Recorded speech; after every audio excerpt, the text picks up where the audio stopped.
Everyone. सो जैसे कि आप लोगों का है परसों पीजीआई चंडीगढ़ का एग्जाम एंड एडमिट कार्ड को लेके बहुत सारे स्टूडेंट्स के डीएम्स आ रहे हैं कि दी एडमिट कार्ड में फोटो के ऊपर कौन सा डेट होना चाहिए एंड साथ ही साथ एग्जाम हमें कैसे अटेम्प्ट करना है, एग्जाम की स्ट्रैटेजी क्या होनी चाहिए। सो इस वीडियो में मैं आप लोगों को एग्जाम स्ट्रैटेजी, एडमिट कार्ड में क्या क्या आप लोगों को प्रॉब्लम्स आ रही है वो सारी चीजें समझाने वाली हूँ। ड्रेस कोड आप लोगों का क्या होना चाहिए, एग्जाम सेंटर पे किन किन चीजों का आपको ध्यान रखना है, क्या क्या डॉक्यूमेंट्स अपने साथ लेकर जाने हैं, उन सारी चीजों के लिए आप लोग बहुत अच्छे से प्रिपेयर होने चाहिए। सबसे पहली चीज है एडमिट कार्ड। जिसने अभी तक भी डाउनलोड नहीं किया है प्लीज सब अपना अपना पीजीआई चंडीगढ़ की ऑफिशियल वेबसाइट पर जाएंगे, अपने आईडी पासवर्ड से लॉगिन करेंगे, सब अपना एडमिट कार्ड डाउनलोड कर लेंगे। आपके एडमिट कार्ड की दो कॉपीज यहाँ पर होगी, एक होगा कैंडिडेट कॉपी, ये सब मैं समझा दूंगी आप लोगों को, और एक होगा इन्विजिलेटर कॉपी। अब कैंडिडेट कॉपी और इन्विजिलेटर कॉपी में क्या है, जब ये आपको पूरा का पूरा लेके जाना है, जैसे कि आप लोगों का आई थिंक ये 2 पेजेस पर आ रहा है, तो इसका पूरा प्रिंट निकलवा लेना, कलर प्रिंट निकलवाना जैसे भी पॉसिबल होगा। तो जो कैंडिडेट कॉपी है ना, जब आप एग्जाम सेंटर पे जाओगे तो कैंडिडेट कॉपी वो आपको रिटर्न कर देंगे, और इसको फेंकना नहीं है, इसको संभाल के रखना है, बिकॉज कैंडिडेट कॉपी में आप लोगों के इन्विजिलेटर के साइन होंगे। ये मत सोचना बाद में रीडाउनलोड कर लेंगे, नहीं, इन्विजिलेटर के साइन होंगे एंड इसी कैंडिडेट कॉपी को ड्यूरिंग डॉक्यूमेंट वेरिफिकेशन आपको रिक्वायर्ड होगा। प्लीज इस चीज का आपको ध्यान रखना है। यहाँ पर आप लोगों के सिग्नेचर होंगे जो कि इन्विजिलेटर के सामने होंगे signature. So this candidate copy is very important. Admit card के टाइम पे प्लीज ध्यान रखना, इसको एग्जाम देके आने के बाद फेंकना नहीं है, रास्ते में आते हुए ट्रैवलिंग टाइम में खराब नहीं करना है, बहुत संभाल के रखना है, डॉक्यूमेंट वेरिफिकेशन में रिक्वायर्ड होगा। तो आपका रोल नंबर यहाँ पर मेंशन होगा, और सबसे इंपॉर्टेंट चीज आप लोगों का रिपोर्टिंग टाइम मेंशन होगा। अब एग्जाम शुरू हो रहा है 9 बजे से 10:30 बजे तक, 90 मिनट्स का आपका पेपर है। आपका जो गेट क्लोजिंग टाइम है दैट इज 8:30। सो आप लोग जो है ना 7 से लेके 8 बजे के बीच में कभी भी सेंटर पर पहुंच सकता है। बहुत सारे स्टूडेंट ऐसे होंगे जिनका सेंटर बहुत ज्यादा दूर होगा, सो इन्होंने क्लियरली मेंशन किया हुआ है कि अगर आपका सेंटर बहुत ज्यादा डिस्टेंस पर है सो ट्राई करो कि सेंटर पर एक दिन पहले पहुंच जाओ, बिकॉज आपका अर्ली मॉर्निंग एग्जाम है। सो डिले नहीं करना है आपको। यहाँ पर अपना फोटो वेरीफाई कर लेना है, सही है, ब्लर तो नहीं है, आपके यहाँ पर सिग्नेचर अच्छे से मेंशन है या नहीं है, आपका पूरा का पूरा वेन्यू दिया हुआ है कि आपका एग्जाम कहाँ पर कंडक्ट होगा। प्लीज उसकी एक बार अच्छे से लोकेशन चेक कर लेना कि आपको उस डिस्टेंस तक, उस लोकेशन तक पहुंचने में कितना टाइम लगेगा।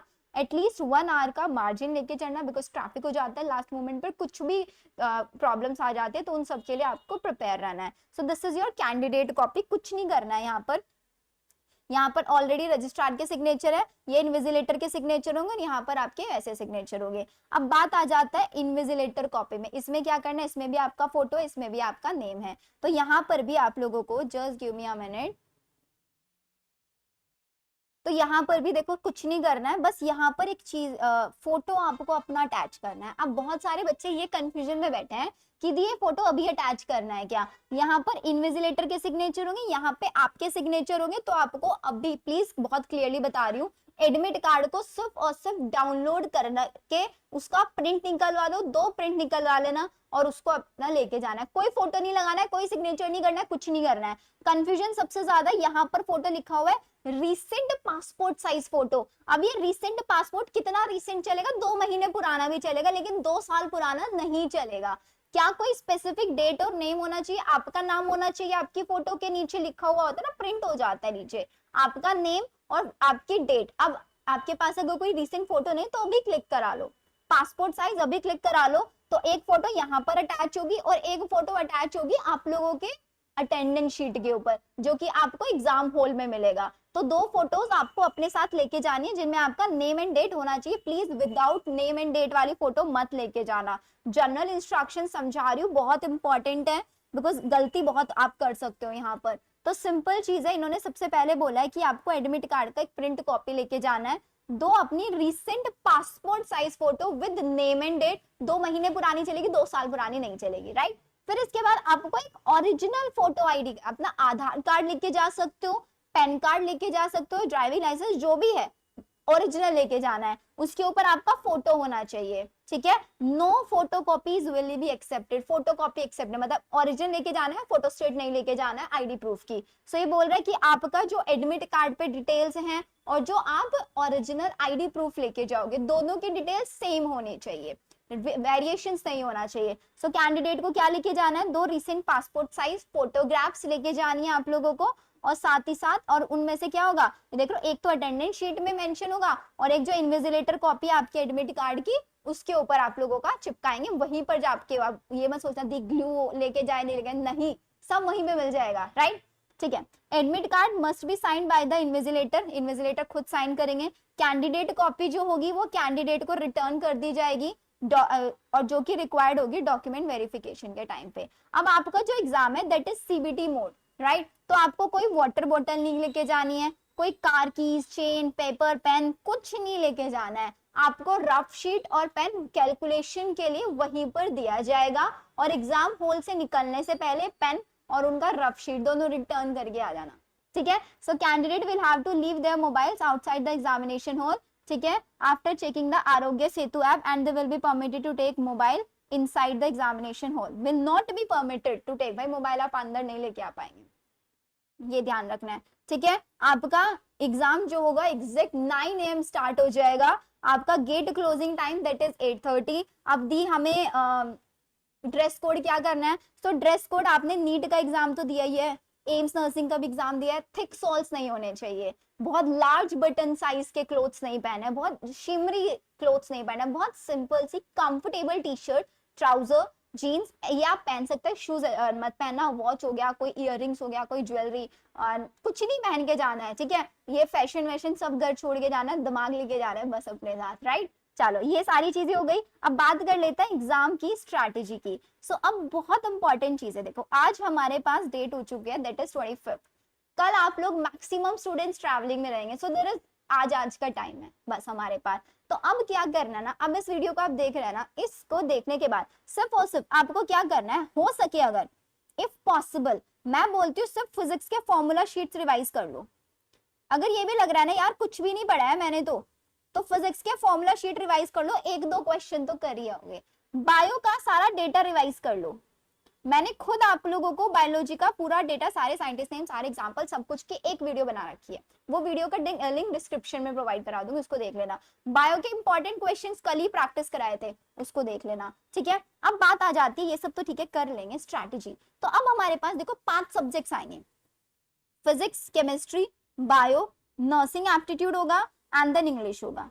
अब क्या करें, किस सब्जेक्ट को, कौन से पार्ट को पहले अटेम्प्ट करना है। अब देखो सब में कितने कितने क्वेश्चन है, 20-20 क्वेश्चन है, सब में 20-20 क्वेश्चन है, ऐसे करके I am having total 100 question, और इन 100 क्वेश्चंस को करने के लिए मुझे मिल रहा है 90 मिनट्स।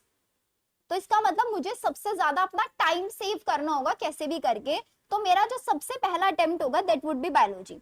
20 क्वेश्चन है बायो के, कैलकुलेशन नहीं होगा, राइट। तो इन 20 क्वेश्चन को ट्राई करना 7 से 8 मिनट में, हार्डली 7 से 8 मिनट, इवन जल्दी हो जाएंगे, इससे भी जल्दी हो जाएंगे। बायो के क्वेश्चन अटेम्प्ट करने के बाद go for nursing aptitude, nursing aptitude के 20 क्वेश्चन है, 10 मिनट लगा देना। इसके बाद जाना केमिस्ट्री क्वेश्चंस पे, फिर केमिस्ट्री के 20 क्वेश्चन है, 10 मिनट में कर देना। कितना टाइम निकल गया, मैं मान के चल रही हूँ 30 मिनट्स निकल गए, यू हैव स्पेंड 30 मिनट, ठीक है। अब बचता है क्या, इंग्लिश। अब इंग्लिश में क्या है, इंग्लिश देखो अगर आपने मेरे मैराथन सेशन अटेंड किया पे, आपको पता है कि इंग्लिश में मैंने आप लोगों को बहुत अच्छे से क्वेश्चंस भी कराए हैं, मॉडल पेपर्स भी दिए हुए हैं, फ्री ऑफ कॉस्ट भी किए हुए हैं। तो अब इन 20 क्वेश्चंस में से कुछ भी नहीं पढ़ के जाओगे ना, 11th एंड 12th में तो इंग्लिश पढ़ी होगी ना, आप तब भी क्वेश्चन कर लोगे। कितने क्वेश्चन अटेम्प्ट करना है वो भी बताऊंगी, ठीक है। इन 20 क्वेश्चन को आप हार्डली, क्योंकि कैलकुलेशन नहीं है, क्वेश्चन देखते ही मुझे पता लग जाएगा क्वेश्चन आता है नहीं आता है, मुझे आता नहीं आता, देखते ही समझ आ जाता है, बहुत ज्यादा मेहनत करने की जरूरत नहीं होती। तो यहाँ पर भी मैं आपको 10 मिनट दे रही हूँ, तो आपने कितने मिनट लगा दिए, 40। अब मैं 5 मिनट एक्स्ट्रा यहाँ पे दे रही हूँ, तो 45 मिनट्स मैंने आपको यहाँ पे दे दिए, I am giving you 45 minute. अब बचा हुआ टाइम सारा कहाँ लगाना है, फिजिक्स में लगाना है। अगर आपको लगता है कि यार हाँ मुझे फिजिक्स में टाइम लगता है, तो देख रहे हो 10, 20, 30, 40, 45 मिनट, 45 नहीं होंगे तो 50 हो जाएंगे हद से हद। बाकी का जो टाइम बचा,